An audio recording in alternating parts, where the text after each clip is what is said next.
Mukunda jewellery first ever factory outlet jubilee hills branch త్వరలో ప్రారంభం. నమస్తే గురుగారు. నమస్కారం అమ్మ. గురుగారు, చనిపోయిన తర్వాత ఆ 10 నిమిషాల్లో ఏం జరుగుతుంది? మానవుడు చనిపోయిన తర్వాత 10 నిమిషాల్లో ఏం జరుగుతుందని అడిగితే ఆత్మక్షోభ జరుగుతుంది. ఎలాంటి వైపరీత్యంతో కూడుకున్నటువంటి క్షోభ అని అడిగితే, ఏ జీవుడైనా, మీరు నేనే కాదండి, 84 లక్షల జాతుల జీవరాశుల్లో ప్రతి జీవుడు, ఏ జీవరాశి అయినా సరే మరణించే ముందు నువ్వు చూసేటువంటి నగ్న సత్యం రాసిపెట్టుకోండి. నిన్నెవరైతే సృష్టించారో ఈ సృష్టి కార్యానికి శ్రీకారం చేసినటువంటి భగవత్ స్వరూపాన్ని నువ్వు చూసిన తర్వాతే నీలో ఉన్న జీవుడు వేరవుతాడు.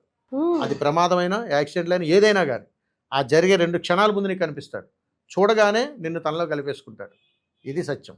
ఆ తర్వాత చనిపోయిన తర్వాత 10 నిమిషాల్లో జరిగేటువంటి ఆత్మపురాణం చెబుతుంది. ఇక్కడ నేను బయటకు వచ్చిన తర్వాత నా కోసం ఏం జరుగుతుంది అనేటువంటిది నేను ఖచ్చితంగా చూసుకోను.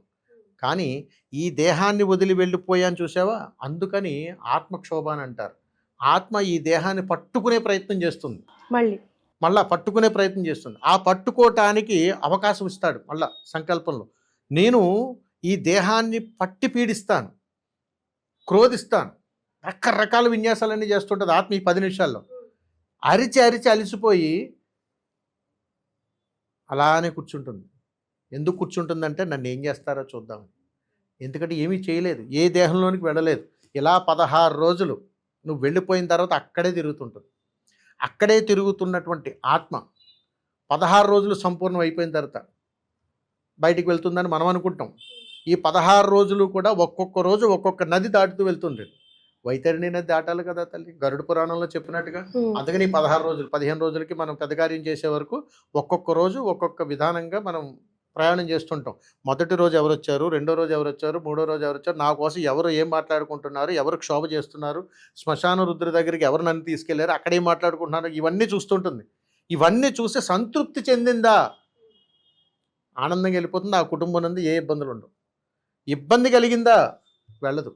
7.5 సంవత్సరాలు అక్కడే వెంటాడుతూనే ఉంటుంది. అప్పటికీ కూడా రుద్రభూములు ఆ ఈశ్వరుడు ఇచ్చేటువంటి శివానుగ్రహంతో నాకు మళ్ళా జన్మించే అవకాశాన్ని ఇవయ్యా అని ప్రాధేయపడుతుంటుంది. నీకు నాకు ఇచ్చేటువంటి అవకాశం లేదమ్మా, తదాస్తి అయితే అవ్వగలుగుతానంటే శిఖరాల మీద తిరుగుతుంటాయి. కానీ మనిషి మరణించిన తర్వాత మొదటి 15 నిమిషాల్లో జరిగేటువంటి దాన్ని ఆత్మక్షోభగా మనం చెప్పుకున్నప్పుడు, ఈ ఆత్మ ఖచ్చితంగా అక్కడి నుంచి బయలుదేరి వెళ్ళటానికి ఈ వైతరిణి నది దాటి ఆనందకరంగా వెళ్ళి మన పితృదేవతలను వెళ్ళి ఆలింగనం చేసుకునేటువంటి సందర్భాన జరిగేటువంటి పునర్జన్మ అంటే ఏమిటంటే, మళ్ళా ఎక్కడ నేను పుట్టాలి, ఏ తల్లి కడుపును పుట్టాలి, ఇదిగో ఇక్కడ అర్ధాంతరంగా మిగిలిపోయింది, మళ్ళీ ఎటుపక్క వెళ్ళాలి, ఈ మిగిలిపోయిన శేషాన్ని అనుభవించాలి కదా, అవే ఈ సమస్యలన్నీ. అందుకని మళ్ళా పుట్టాలి. అందుకని ఎవరైతే వైతరిణి నది దాటి సంపూర్ణంగా మన పితృదేవతల దగ్గరికి వెళ్ళి వాళ్ళని కలుస్తారో వాళ్ళకి పునర్జన్మ వస్తుంది. వాళ్ళే మన పుడుతుంటారు. అందుకని మనకి ఇప్పటికీ చూడండి, మనం అంటుంటాం సేమ్ మీ తాతలాగే ఉన్నావురా, ఏదో రకరకాలుగా పోల్చుకుంటూ పితృదేవతలందరూ స్మరించుకుంటూ ఉంటాం. ఆ సమయానికి కరెక్ట్గా ఆయన అలా పోయాడు, వీడు ఎలా పుట్టాడు, ఆ నెలలో ఆయన ఎలా వెళ్ళారు, ఈయన ఎలా పుట్టారంటాం. మనమే సమర్థించేసుకుంటూ ఉంటాం. ఇది ఎలా తెలుస్తుంది, మనకి ఎలా అనిపిస్తుంది అని అడిగితే, మనం ఈ దేహంలో ఆత్మకారకం ద్వారా మనం పలుకుతుంటాం. అంటే మన మనసు అంత లగ్నం అవుతుంది వాళ్ళ మీద. అందుకని తల్లి ఎప్పుడు కూడా మనిషి మరణించిన తర్వాత దేహం అనేటువంటిది ఎక్కడికి అక్కడే ఉన్న ఆత్మ ఎక్కడికి వెళ్ళిపోదు. 16 రోజులు ఆ ప్రదేశం చుట్టూ తిరుగుతుంది. అందుకనే మనిషి వెళ్ళిపోగానే అక్కడ పెట్టేటువంటి దీపం దగ్గరే కూర్చుంటుంది ఆత్మ. 16 రోజులు అక్కడే ఉంటుంది, ఎక్కడికి వెళ్ళదు. మాకు కనిపిస్తుంది, చూడొచ్చు. అంత అద్భుతమైనటువంటి యథాశక్తి ఉంటుంది అక్కడ. ఆ 16 రోజుల పాటు మనుషులు చేయకూడని తప్పితాలు ఏమైనా ఉంటాయి? ఎందుకనంటే ఎప్పుడు కూడా కాలం చేసినటువంటి వ్యక్తిని ఎప్పుడు తిట్టుకోకూడదు, ఎప్పుడు దూషించకూడదు. ఆ ఇంట కన్నీరు 3 రోజులే ఉండాలి, తర్వాత ఉండకూడదు. ఆనందకరమైనటువంటి పనులన్నీ చేయాలి. ఈ 16 రోజుల్లో చేయవలసినటువంటి సత్కార్యాలు చెప్తున్నా. మొట్టమొదటిది, అతనికి ఏదైతే ఇష్టమో, ఏ పని కోసం తను తపన పడుతున్నాడో, ఎలాంటి జీవితం కావాలని ఆశపడ్డాడో అలాంటి వ్యక్తులకు వెళ్ళి మనం తారసపడాలి. వాళ్ళతో మనం మాట్లాడగలగాలి. అతనికి కావాల్సిన పనులన్నీ మనం చేయగలగాలి. అంటే నేను ఇల్లు కట్టుకోవాలనుకుని ఇల్లు కట్టుకోను కదా, నీకోసం నేను ఏదో ఒక ఇల్లు కడతానయ్యా అని సంకల్పం చేసుకోగలగాలి.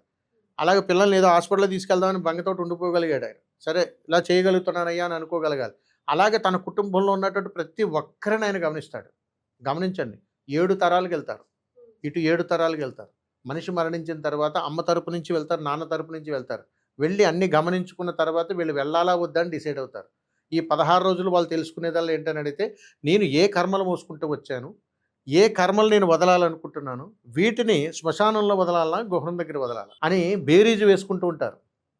అప్పుడు యమధర్మరాజు వీళ్ళకి ఇచ్చేటువంటి అనుగ్రహంతో ఇక్కడ వదలాలా అక్కడ వదలాలా అని అనుకుని శ్మశానం దగ్గర పోతే అక్కడ వదిలేస్తారు, లేదనుకుంటే ఇంటి దగ్గరే వదిలేస్తారు. అందుకని మనం అంటుంటాం కొన్ని సందర్భాల్లో, మా తాతగారు పోయిన దగ్గర నుంచి మాకేం కలిసి రావట్లేదండి, మా మామగారు పోయిన దగ్గర నుంచి మాకేం కలిసి రావట్లేదండి, ఎందుకనంటే మా బాబాయ్ గారికి ఇలా జరిగిందని మేము అన్ని కష్టాలు పడుతున్నాం అంటారు చూసారా, ఎప్పుడో వినే ఉంటారు మీరు. అవునండి. ఇక ఇవే పరమార్థాలు. వాళ్ళకి కావాల్సింది ఏదో ఉండిపోయింది అక్కడ, అది చేసే అది ఆ 16 రోజుల్లో జరిగినప్పుడు మాత్రం చాలా అద్భుతం, పునర్జన్మ వచ్చేస్తుంది వాళ్ళకి. అది ఏదో ఒక రూపంలో ఏదో ఒక జీవరాశిలో అవి వచ్చి ఆ ఇంటి చుట్టూనే తిరుగుతుంటారు. అది మనం అనుకుంటుంటాం ఏదో జీవాలు వచ్చి కావాలని పెంచుకుంటున్నామని. వాటి మీద ఉన్న ప్రేమ తల్లిదండ్రుల మీద పెంచాలి. ముందుగానే అంటున్నాను, కుటుంబ సభ్యులందరిలోనూ కూడా ఈ ప్రేమాప్యాయత అనురాగాలతో ఉన్నప్పుడు ఈ ఆత్మక్షోభలు ఉండవు. అందుకని బ్రతికుండగానే కొట్టు చచ్చిపోతున్నాం కదమ్మా, మరి పోయిన తర్వాత పిశాచాలు అవ్వకపోతే ఇంకేమవుతుంది? ఇలానే ఉంటుంది తల్లి. ఈరోజు మీరు మాకు ఇచ్చిన సమయంలో అనేక ప్రశ్నలకి అనేక జవాబులు చెప్పి అసలు సునాయాసంగా అలా పిల్లలు కూర్చోబెట్టి చూపించినా విన్నా కూడా అర్థం పరమార్థం ప్రతి ప్రశ్న కూడా తెలుసుకుంటారు. చాలా సంతోషం గురుగారు. శుభం తల్లి, నమస్కారం.